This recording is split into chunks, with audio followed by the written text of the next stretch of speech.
Hi, welcome to SBR Videos. I'm Peter Loshak. It is Monday after week one in the NFL, and that means we're going to take a look ahead at the upcoming Thursday game with Joe Duffy from OffshoreInsiders.com. Who's going to be covering every Thursday NFL game with us this year. Joe Duffy, thanks for being back with us. Thank you, Peter, for having me back. You know it's one of my favorite times of the week. Now, look, last Thursday we covered the Thursday night game, and I later found out that the over was one of your premium plays that week, so you nailed it. But in our video, you gave the pick of the Packers, so we had to give you a loss on that one. And that's one of the things that I feel a little bit bad about, because obviously you can't give your premium picks in these videos, but maybe your results in these videos don't really represent how well you do in your picks that matter. Well, actually, in a couple cases, I do give premium videos.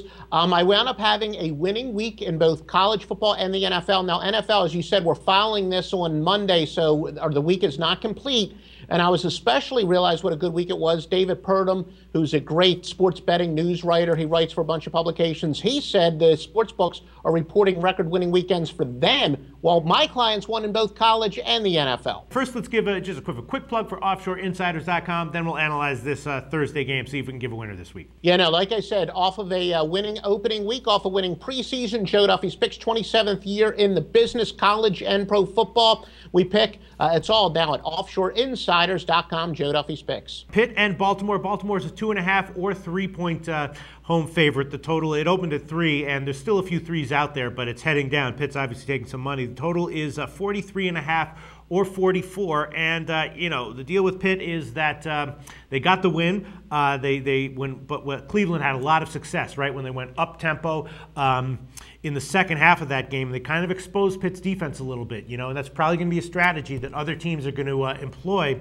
until Pitt proves that they can stop it. So Pitt's maybe advertised speed on defense, not quite as speedy as advertised, and Baltimore, looking like they have some problems. Their defense is particularly looking a little bit vulnerable. So I'm looking at this game. I'm thinking that the best play might be the over. You got to figure that Baltimore is going to try to press the pace on offense, just as Cleveland did successfully, and you got to figure that that Pitt's going to have some success on offense in light of how Baltimore's having some issues on defense, especially in the secondary.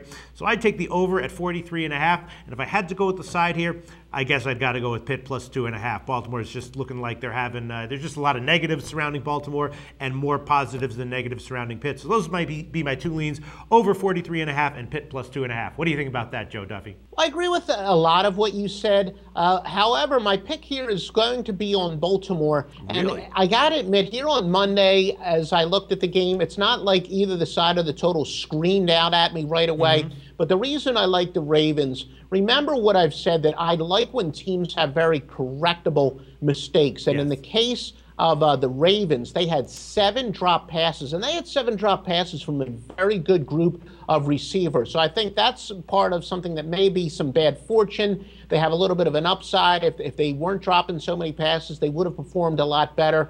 You're right. As far as the Steelers, long-term, remember, they have a bunch of young players on their defense. Their defense is rebuilt. I know Ryan Shazier, who a lot of people are high on, really had a rough first outing. I do think the Steelers' defense has an upside, but in a week, which is a short week, it's going to be tough for a young defense to make adjustments. I mean, they allowed 6.1 yards per rush, and that was most of it. It got worse after Ben Tate was hurt for Cleveland. So although contrary to what might be the assumption that the short week is always going to benefit the home team, really when we looked it up in our database, it's not that strong. But I do think the short week will benefit the Ravens because the Steelers' young defense, it's going to be tough for them to make the adjustments. Meanwhile, the Ravens, really, the biggest thing they have to improve on is catch the passes. And I still think that in Gary Kubiak's offense, they do have a bit of an upside. So I do like the Ravens minus the small number. Yeah, I mean, the one thing you always want to guard against in the NFL is overreacting to week 1 results in week 2. And I guess taking Pitt here, Pitt looked a lot better than Baltimore in week 1. So maybe that would be a little bit of a trappy thing to do to take Pitt. But based on your analysis, it sounds like you'd be really liking the over here. And I'm thinking that the over might be another premium play at your site that you're just not telling us about. No, not necessarily, because I'm waiting Ladarius Webb. Remember, he did not play for Baltimore last week. He actually practiced most of last week, and he was really considered to be probable or to questionable, and he wound up not playing at all. So we don't know whether he's going to play for the Ravens, and that's going to be very key, I think, really to the side or the total. But yeah, I do think that Gary Kubiak should improve the Ravens offense. And like I said, it was more about execution, and that was just catching the passes, as well as I know Bernard Pierce had a terrible game, but people whose opinions I respect. Look, I'm not one of these people. I'm not going to claim that I study game films like I know a lot of the handicappers do, but I do know the right sources to go for people who do study game films, and what they say is the cut blocking techniques of Kubiak are tailor-made for Bernard Pierce. So I do think that Pierce is going to have a much better game than he had. So yeah, I will say that of the 4 units, well, really the 6 units when you count special teams, the unit that has the biggest upside of how they performed in Week 1 would be Baltimore's offense. So in that respect, I guess you could say leaning towards the over would be accurate. Joe Duffy is going to give Baltimore -2.5 as his free pick for this video, and me, I'm going to go with the over 43.5. I'm kind of liking it a lot. Thanks so much, Joe Duffy. Talk again very soon.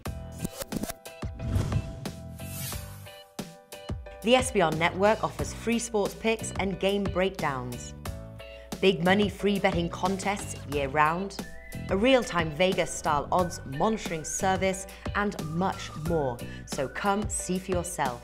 To stay updated on SBR news and promotions, follow us on Twitter, Facebook, and Google+, and do be sure to subscribe to the Sportsbook Review YouTube channel to catch all our daily sports shows.